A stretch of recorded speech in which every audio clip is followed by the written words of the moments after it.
Não é possível a gente conjugar o momento presente sem a junção de tudo isso. E a conjugação do futuro, esse tempo que a gente nem sabe se vai ter, depende da articulação sábia do passado que nós tivemos com o presente que hoje a gente tem.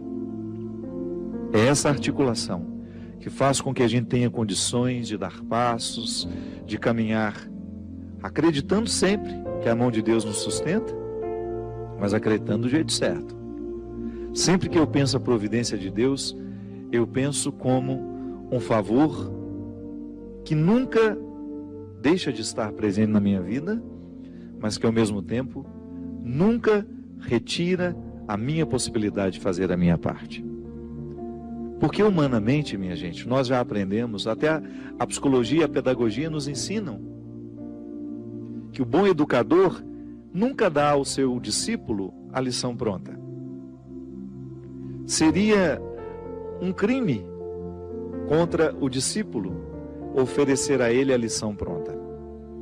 O mestre dá a certeza de sua presença, para retirar alguma dúvida, para poder ajudar a dissolver aquilo que está atrapalhando e prejudicando o aprendizado, mas em alguns momentos o discípulo terá de conviver com a sua solidão.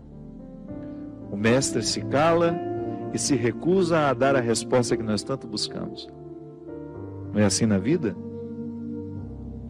Há respostas que Deus só pode nos responder através do silêncio dele. Isso é mão de Deus também nos sustentando. Que às vezes a gente tem a ilusão, e isso é fruto de uma visão ingênua. Infelizmente, o discurso religioso ao longo da nossa vida pode nos colocar visões ingênuas de que Deus vai fazer tudo por nós, de que Deus faz isso, que Deus faz aquilo. Tá certo? Nós temos o direito de acreditar na proteção divina. Mas nós não estamos desobrigados de fazer a nossa parte. Porque é uma questão de sabedoria, de maturidade. O pai faz isso com o filho, a mãe faz isso com o filho. O amor não pode nos fazer pensar, o amor que a gente sabe que Deus tem por nós, não pode nos fazer pensar de que Ele fará tudo. Gosto muito dessa expressão. Nós só temos o direito de esperar pelo impossível depois que a gente fez tudo o que nos foi possível. Então Deus nos protege? Sim. Mas Ele também pede que eu faça a minha parte nessa proteção. Eu rezo a Deus pela minha vida, peço para que Ele me dê saúde, mas preciso fazer a minha parte para que essa saúde seja uma realidade na minha vida, não é? O cuidado que eu tenho comigo é uma expressão dessa minha parte, do milagre que eu preciso realizar diariamente. Então, às vezes eu identifico a mão de Deus estando presente na minha história, mas não me segurando como eu acho que segura. Sim, alguns desamparos são importantes demais no nosso processo humano. Seria muito interessante se a gente aprendesse isso desde o berço, mas infelizmente não. Então nunca é tarde para a gente aprender. A desproteção que às vezes nós sentimos na vida também é a mão de Deus, porque aquele que ama desprotege.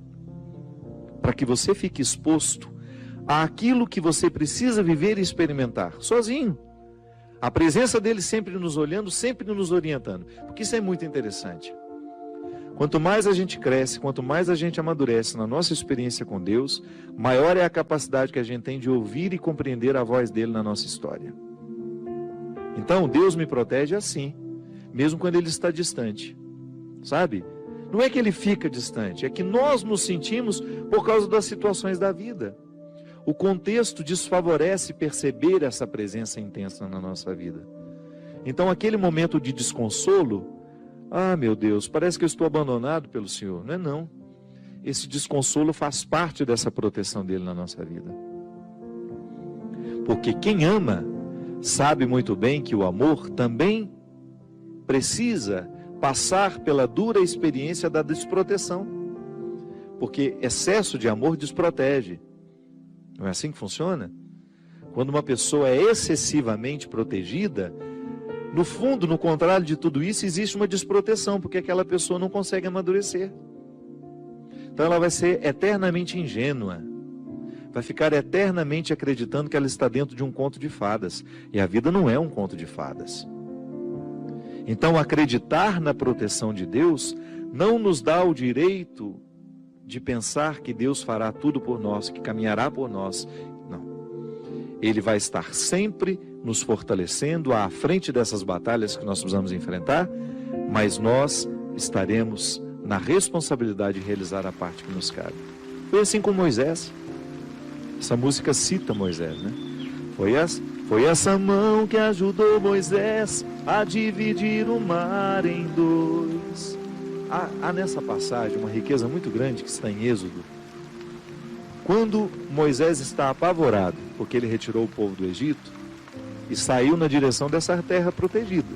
Protegida não, prometida. Está vendo? Também é um pouco protegida, né?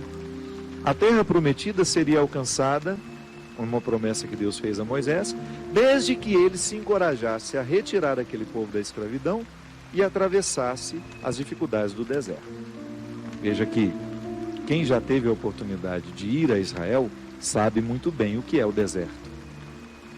Você entrar naquele deserto para chegar a um lugar que não sabemos onde é, que só está no coração de um homem, como promessa, é uma dificuldade muito grande. E o povo acreditou, foi atrás de Moisés, começou a viver as restrições do deserto, a fome, começou a sentir saudade das cebolas, né? Porque no Egito eles comiam cebola, no tempo da escravidão a cebola era o principal alimento, por isso que às vezes a gente usa a expressão, não fique chorando as cebolas do Egito, não é assim? Você já deve ter escutado essa expressão, quando alguém lhe aconselha, para de lamentar o passado. O que é lamentar as cebolas do Egito? É dizer, eu era escravo, mas tinha esse alimento. Eu tinha cebola para me alimentar. E agora eu estou livre, mas não tenho nada. Calma. Dê tempo ao deserto. Permita que o deserto lhe diga o que ele precisa dizer. Até a fome. A restrição, ela é importantíssima no processo humano. A gente identifica o tempo todo que pessoas são estragadas porque não lhes faltou nada. É terrível quando você tem um filho que foi paparicado desde criança, não lhe faltou absolutamente nada, e de repente, no descampado da vida, de repente aquela pessoa precisa enfrentar o deserto da vida e ela não tem munição o suficiente para dar conta. Aí fazer o quê? Como é que nós enfrentamos o deserto? Ali naquele momento, quando Moisés retira o povo da escravidão e se encoraja a levar este povo pelo deserto a caminho da terra prometida, ele também sente medo, ele também não sabe o que vai ser. Por isso ele o tempo todo, através das manifestações de Deus naquele momento da vida de Moisés, ele se comunica com Deus. São as epifanias, né? Que são essas manifestações gloriosas de Deus ali, através da realidade simples. É a sarça que arde, é a pedra que jorra água, enfim. Deus vai conversando com Moisés, vai dando a ele sinais de que ele está no caminho certo, mas não o priva da desproteção que o deserto lhe causa. Então, desprotegido naquele deserto, materialmente falando, ele pode firmar uma confiança em Deus que nenhum outro conforto havia dado. Está vendo como é interessante? Como a desproteção, a aparente desproteção, ela tem todo um cuidado reservado e de bastidores ali. Da mesma maneira como você que é pai, é mãe, e você cria uma restrição ao seu filho para que ele possa amadurecer, não é assim? Às vezes você retira alguma coisa do seu filho para que ele sinta realmente a falta, para que depois ele tenha condições de valorizar depois. Volto a dizer, muitas pessoas dão errado na vida é porque não lhes faltou nada. Aí você observa que quando falta demais também pode causar um desequilíbrio, uma falta de confiança na vida, nas pessoas. Enfim, é o equilíbrio que dá certo. Quando você começa a educar, colocando proteção e aparentes desproteções, onde aquela pessoa terá de enfrentar a situação sozinha, ainda que você esteja vendo de longe. Eu enfrentei situações na minha vida extremamente difíceis, que não bastava o outro dizer, eu estou aqui. Por quê? Porque elas eram minhas. Até ajuda. Você olhar para o lado, saber que tem um amigo com você, que existe uma mãe, que existe um pai, um irmão. Mas em muitos momentos da nossa vida, este calvário é para ser vivido na solidão. É quando eu preciso viver essa sensação de estar desprotegido, da mesma maneira como Moisés viveu, ao pisar os desconfortos do deserto, ao enfrentar aqueles desconfortos, ele compreendeu o que é a condição humana. Então eu também faço essa experiência. Você faz. Eu não quero passar a vida em brancas nuvens, não quero mesmo. E é por isso que desde muito menino, quando a vida me era difícil, eu encontrava alguma coisa naquele desconforto que me fazia pensar mais alto, que me fazia pensar além. Moisés, vivendo o desconforto do deserto, precisava convencer os que estavam ao lado dele de que aquele desconforto valeria a pena. Ah, mas alguns queriam voltar para a escravidão. Olha como a fraqueza humana está muito presente na nossa vida no momento do desconforto. Quanta gente, vou dar um exemplo simples para você entender. Existem pessoas que precisam romper com namoros que são terríveis, desastrosos. Aquela pessoa só faz mal a você, você sabe disso, mas você tem um vínculo com ela, você tem necessidade afetiva, você não consegue romper aquele namoro. Então, você, de repente, você se encoraja, você fica com tudo claro diante de você, essa pessoa não me faz bem, eu não posso me casar com essa pessoa, porque se no tempo do namoro já está assim, imagina na época do meu casamento, depois no meu tempo de casado, vai virar um inferno pior ainda do que já é. Aí você se encoraja, motivado por pessoas que estão ao seu lado, a romper. Aí é terrível no dia que você rompe. O sofrimento é cruel dentro de você. Parece que você nunca mais vai se recuperar, que você só pensa naquela pessoa. Por quê? Porque apesar dela te fazer tão mal, você tem um vínculo doentio com ela, de dependência afetiva. Você sabe que ela te faz mal, mas você não sabe viver sem ela. Aí você começa a dar passos. A primeira semana é horrível. Você sofre, você chora, você não pode ouvir a música, você não pode sentir o cheiro, você não pode ver aquele pedacinho de não sei o que ele esqueceu lá na sua casa, que tudo aquilo é terrível. Mas de repente você começa a dar passos de libertação. É como se você estivesse andando na direção de uma terra que só vai te fazer bem. E um mês depois aquele sofrimento ficou melhor, 2 meses depois aquele sofrimento melhor, e de repente você não está nem mais lembrando. Claro que ainda existe ali um vínculo silencioso sendo desarmado, porque a dependência afetiva, ela não morre da noite para o dia. A gente precisa, é como se você fosse sufocando uma célula cancerosa com o processo da quimioterapia, sabe? Que você vai retirando a vida da célula cancerosa, que é a célula que nos mata. Aí digamos que 3 meses depois, você encontra de novo com aquela pessoa, e você tem aquela famosa recaída. Aí pronto. O castelo que você estava construindo, o chão que você tinha andado, que tinha sido tão difícil, você joga fora e você volta para o Egito, você volta para a escravidão.